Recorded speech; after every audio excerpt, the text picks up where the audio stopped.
Assalamualaikum warahmatullahi wabarakatuh. Alhamdulillah, Masya Allah, tabarakallah bisa bertanya langsung pada Profesor Ustaz Abdul Somad. Sepertinya saya mimpi. Ini Prof. Ustaz, mau saya tanya. Oh udah ada suaranya Pak. Sudah Ibu, silakan Ibu. Ingin saya tanyakan pertama tentang waris ya.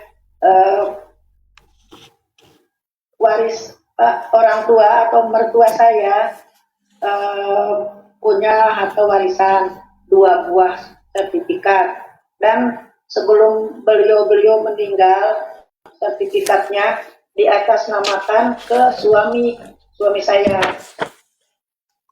Jadi dua tempat itu, 2 sertifikat itu atas nama suami saya. Tapi itu hartanya milik orang tua. Nah, yang ingin saya tanyakan ada 2.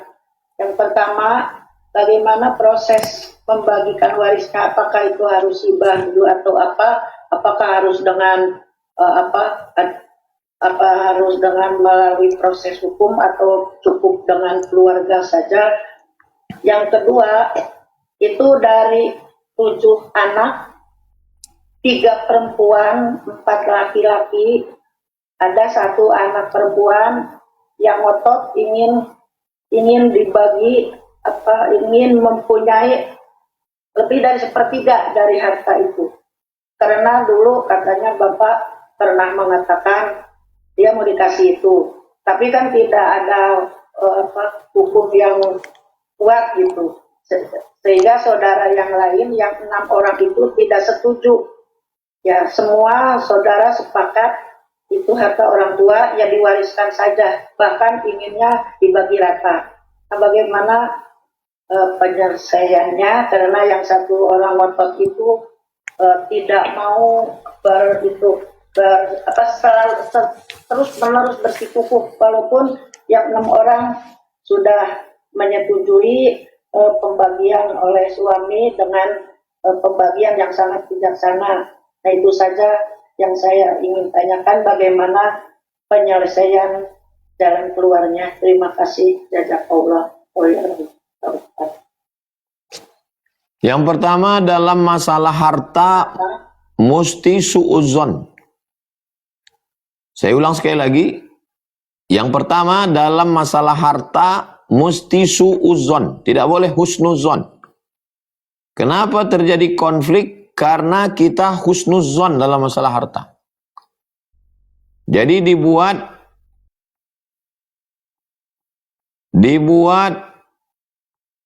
surat itu, ini ada 2 kasus ini. Yang pertama, salah surat. Harta bapak dibuat atas nama menantu. Yang kedua, ada yang ngotot dapat 1/3 tapi tidak dibuat surat. Maka balikkan dulu surat, karena nanti ujung-ujungnya ke pengadilan. Balikkan dulu suratnya bahwa ini adalah milik almarhum. Duduk semua yang berkonflik bertikai duduk. Wa amruhum syura bainahum. Mereka memutuskan perkaranya berdasarkan musyawarah. Bahwa 2 tanah ini adalah milik almarhum. Dibagi kepada 7 anak. Jadi di kantor pengadilan agama tingkat kabupaten, di situ sudah ada formulir nama ahli waris. Isi saja di situ nama ahli waris. Nanti hakim akan menetapkan dia dapat berapa. Cucu pun mau masukkan situ cucu. Nanti hakim akan mengatakan cucu ini mahjub, cucu nggak dapat karena ada anak laki-laki. Mantu pun mau dimasukkan situ bisa, masuk mantu. Nanti hakim akan mencoret, mantu nggak dapat karena tidak ada nasab. Lalu nama-nama yang sudah diberikan hakim itu dibagilah berdasarkan keputusan hakim pengadilan. Adapun yang ngotot minta 1/3 karena dia dulu pernah dijanjikan, nanti dia suruh tuntut ke pengadilan. Kamu Mau ngotot? Ya, pergi ngotot ke pengadilan. Kita berdasarkan hitam atas putih. Negaranya negara hukum. Adapun tentang masalah ingin bagi rata, anak laki-laki, anak perempuan bermusyawarah ingin bagi rata.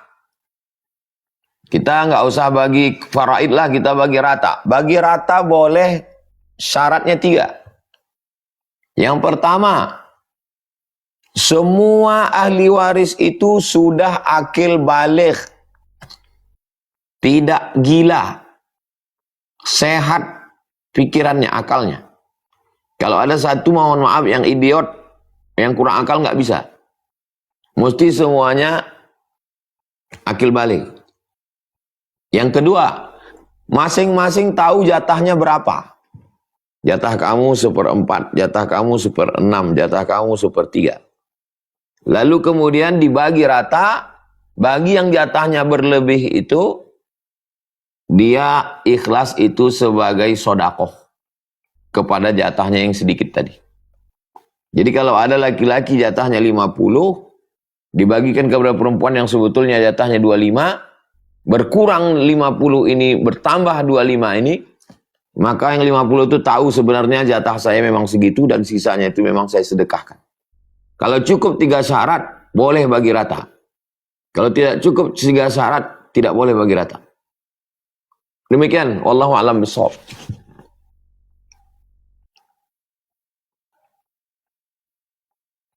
Baik, terakhir ya Bapak Ibu, masih ada satu pertanyaan lagi untuk terakhir, jangan Bapak silakan. Berikutnya Bapak Hengki Irawan.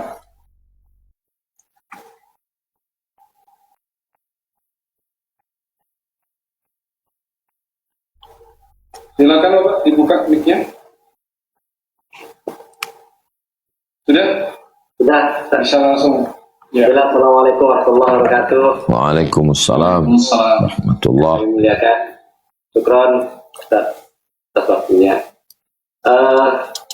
Saya ingin mendapat penguatan dari Tuan Guru soal kita ustaz-ustaz yang mengisi kajian-kajian mingguan, majelis taklim,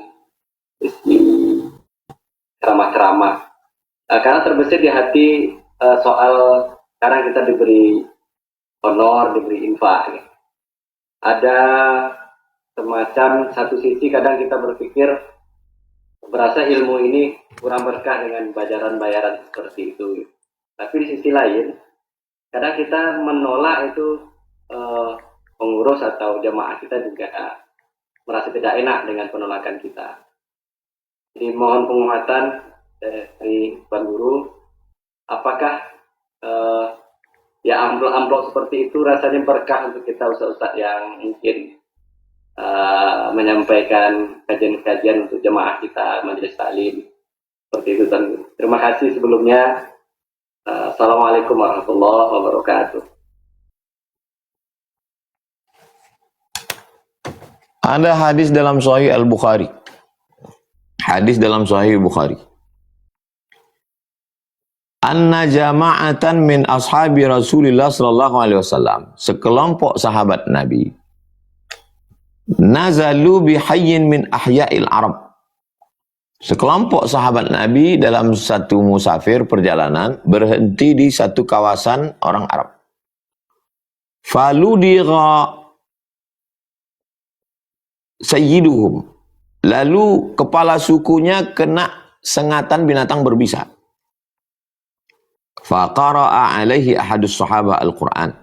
Lalu salah seorang sahabat membacakan ayat Quran. Fasyafahullah. Lalu Allah memberikan kesembuhan. Wa akhadhu ala dhalika ajran. Mereka mengambil upah. Wa akhbaru bihin nabi. Mereka ambil upah itu, mereka pulang ke Madinah, mereka ceritakan ke Nabi SAW. Faqala lahum.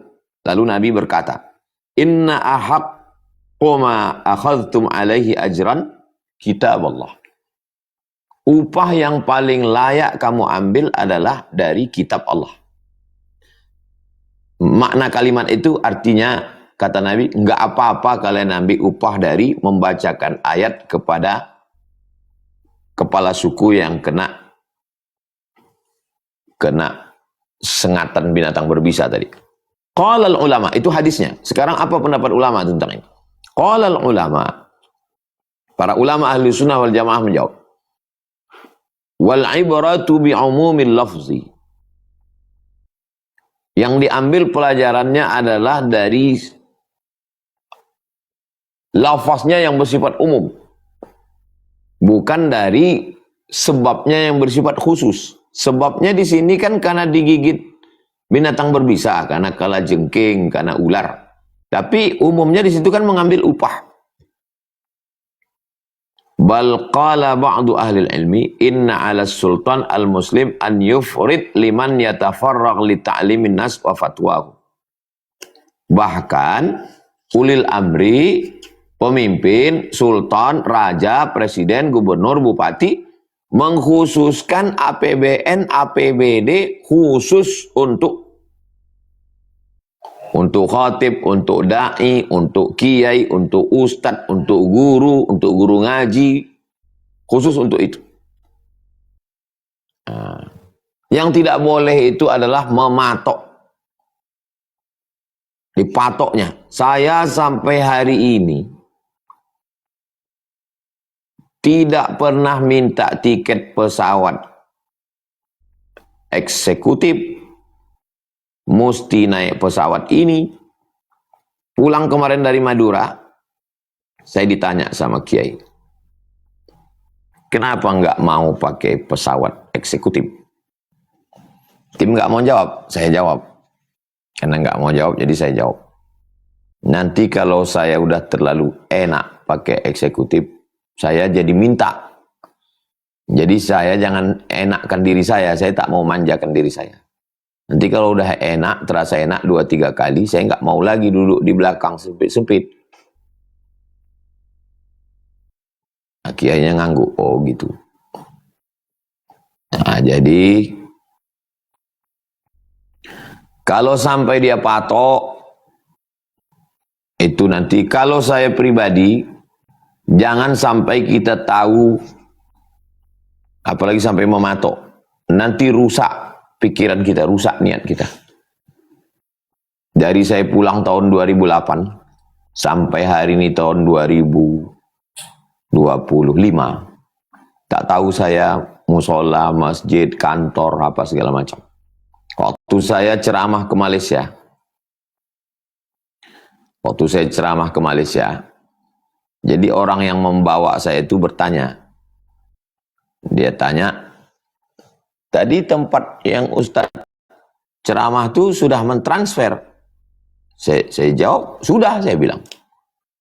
Habis itu, besok ditanya lagi, tempat yang sana itu ada dia mengirim Ustaz? Saya bilang, ada, saya bilang.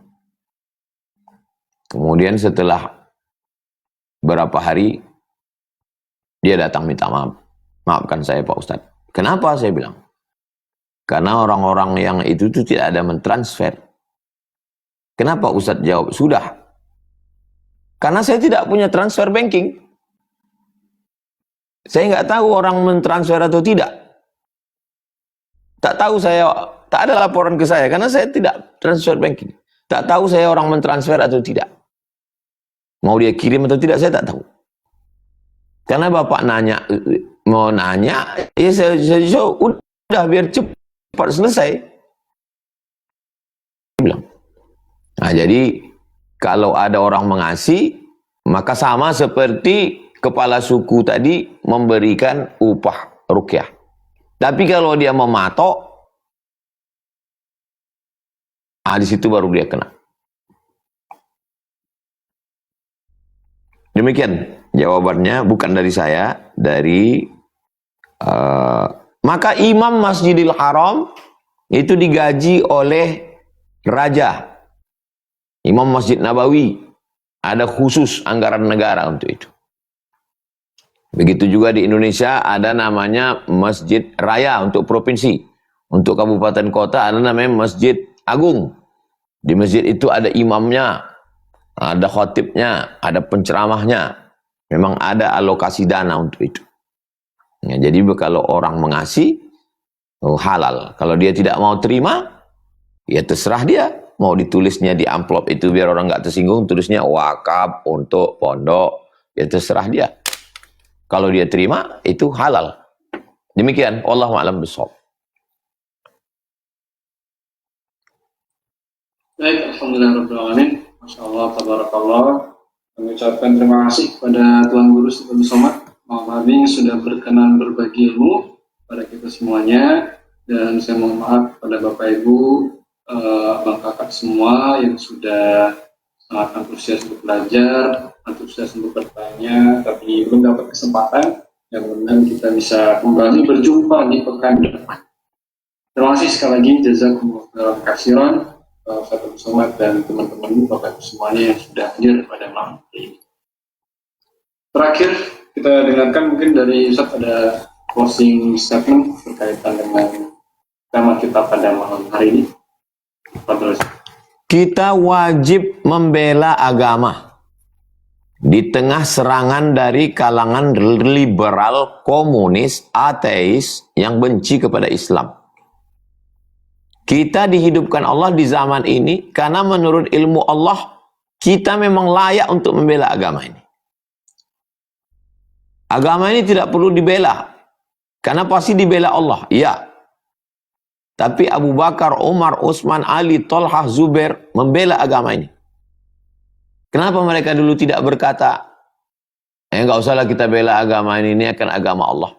Kenapa berdarah-darah dulu mereka membela agama ini? Kita kan mengikut mereka. Kenapa kau mati-matian membela agama ini sampai diejek-ejek orang di medsos? Ya karena aku mengikut Nabi dan para sahabat Nabi. Tabi'in, ulama-ulama, mereka membela agama ini. Nah, membela tidak membabi buta. Kita jelaskan bagaimana kronologisnya, bagaimana sebelum Islam datang. Setelah kita jelaskan, manhajuna manhajul bayan. Metode kita hanya metode penjelasan. Kita tidak punya senjata untuk memaksa orang. Faman sya'a falyu'min, siapa yang mau percaya silakan.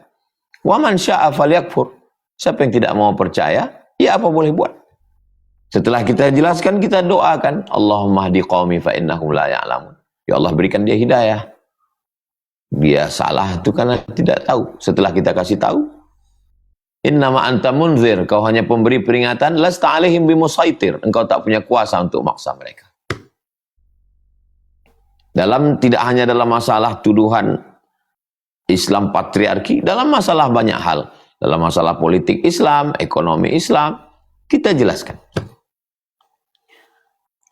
Itulah yang dapat kita kaji malam ini, mudah-mudahan bermanfaat. Terima kasih segala perhatian, mohon maaf segala kekhilafan. Di akhir majelis mari kita sama berdoa. Mudah-mudahan yang belum dapat hidayah, yang sehat diberikan istiqomah, yang sakit diberikan kesembuhan. Al-Hazihiniyah Al-Fatihah. A'udzubillahi minasyaitonirrajim. Bismillahirrahmanirrahim. Alhamdulillahirabbil alamin arrahmanir rahim maliki yaumiddin. Iyyaka na'budu wa iyyaka nasta'in. Shiratal mustaqim. Shiratal ladzina an'amta 'alaihim ghairil maghdubi 'alaihim waladdallin. Amin. Allahumma shalli 'ala sayyidina Muhammad wa 'ala ali sayyidina Muhammad. Assalamu alayka ya Rasulullah. Ya Rabbi bil Mustafa balligh maqasidana wa ighfir lana ma madha ya wasi'al karam. Ya Allah, berkat kemuliaan Nabi Muhammad, sampaikanlah segala maksud niat baik kami. Wahfazna min kulli su' wa syarr wa makruh, jaga kami dari segala perbuatan maksiat dan dosa, malapetaka, bencana dan musibah. Allahumma ja'al hadzal balada baladan amina, jadikan negeri yang kami cintai ini negeri yang aman, damai, baldatun thayyibatun wa rabbun ghafur. La tusallitu alaina bi dzunubina man la yakhafuka wa la yarhamuna. Jangan karena dosa kami lalu kau berikan kuasa untuk menguasai kami, orang yang tak takut padamu dan tak sayang pada kami. Rabbana hab lana minas shalihin, jadikan anak kami anak-anak yang saleh dan salihah. Rabbana hab lana min ladunka dzurriyyatan thayyibah, jadikan keturunan kami keturunan yang baik-baik. Rabbana ati